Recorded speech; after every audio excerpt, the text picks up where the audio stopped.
नमस्कार दोस्तों, स्वागत है आपका मिस्ट्रोपीडिया में। जिस एक लाश ने पूरी दुनिया को सस्पेंस में डाल रखा था, जिस एक लाश को पिछले कई दशकों से असली शिनाख्त का इंतजार था, जिस लाश ने दुनिया के मौजूदा साइंस को चुनौती दे रखी थी और जो लाश दुनिया के लिए एक पहेली बनी हुई थी, आखिरकार वो पहेली सुलझाने का दावा सामने आया है। साल 1948 को ऑस्ट्रेलिया के एडिलेड शहर के समुद्र तट पर एक लाश मिली थी। उस लाश के बदन पर अच्छे साफ सुथरे कपड़े थे, मगर उसकी पहचान नदारद थी। 1 दिसंबर को बरामद हुई वो लाश पिछले 74 सालों से अपनी पहचान का इंतजार कर रही थी। इन बीते 7 दशकों में उसे न जाने किस किस पहचान से पुकारा गया। कभी उसे रूसी जासूस बताया गया, तो कभी किसी ने उसे दीवाना बता दिया। कोई स्मगलर कहकर उसे धिक्कारता, तो किसी ने उसे बैले डांसर जैसा उम्दा कलाकार तक बताया, लेकिन कोई भी उसकी सही पहचान को नहीं पहचान सका।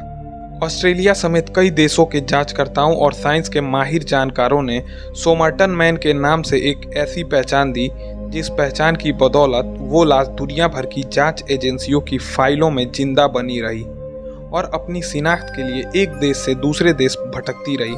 लेकिन आखिरकार उस लाश की पहचान का सफर अब खत्म होने का दावा किया है अमेरिका की एक शोधकर्ता ने। उस अमेरिकी शोधकर्ता के दावों पर यकीन किया जाए तो सोमरटन मैन के नाम से पहचान पा चुकी उस लाश का असली नाम चार्ल्स वेब है। अमेरिकी न्यूज चैनल के रिपोर्ट के मुताबिक डीएनए के नए अध्ययन से पता चला है कि सोमरटन मैन असल में मेलबर्न में जन्मा एक इंजीनियर था, जो अप्रैल 1947 को अचानक मेलबर्न से लापता हो गया था।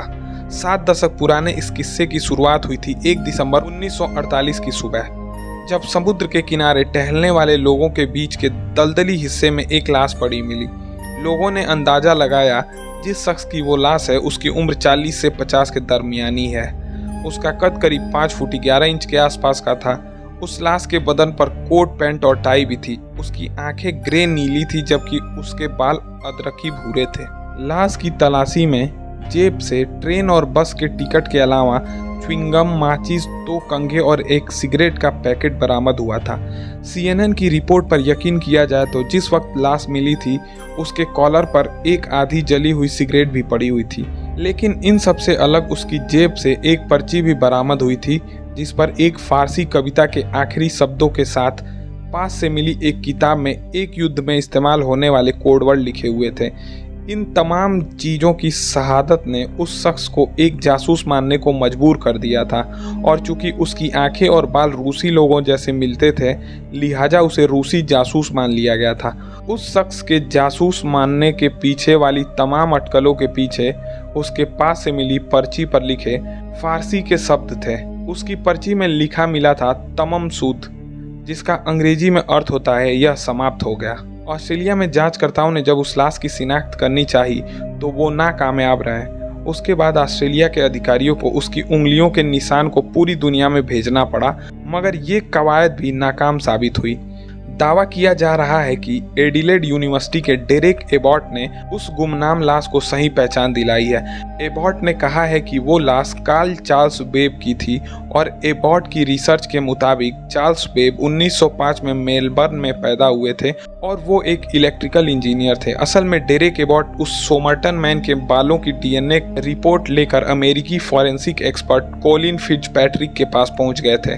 फिट्जपैट्रिक के बारे में दुनिया भर में ये बात मशहूर थी कि वो इस तरह की गुत्थियों को सुलझाने में माहिर हैं। एबॉट का दावा है कि कार्ल वेब की पहचान को पुख्ता करने के लिए उन्होंने उसके कई रिश्तेदारों को ट्रैक किया। एबॉट की रिसर्च कहती है कि कार्ल वेब अपने 6 भाई बहनों में सबसे छोटा था, जबकि उसकी शादी डोरोथी रॉबर्टसन से की गई थी, जिनका दूसरा नाम डॉफ वेब था।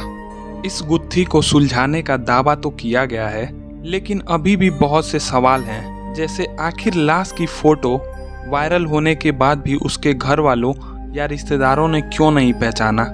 क्या उसके जानने वाला कोई है भी या नहीं? और अगर है तो उसने लापता होने की रिपोर्ट तक क्यों नहीं दर्ज कराई? ऐसे कई सवाल हैं जिसके जवाब का लोगों को इंतजार है। आपके मन में भी कोई सवाल हो तो कमेंट सेक्शन में ज़रूर बताइएगा। और अगर आपको ये कहानी पसंद आई हो तो वीडियो को लाइक और चैनल को सब्सक्राइब कीजिएगा। हम ऐसी गुत्थियाँ आपके सामने लाते रहते हैं। फिर मिलते हैं एक और नई वीडियो के साथ। तब तक के लिए नमस्कार, धन्यवाद।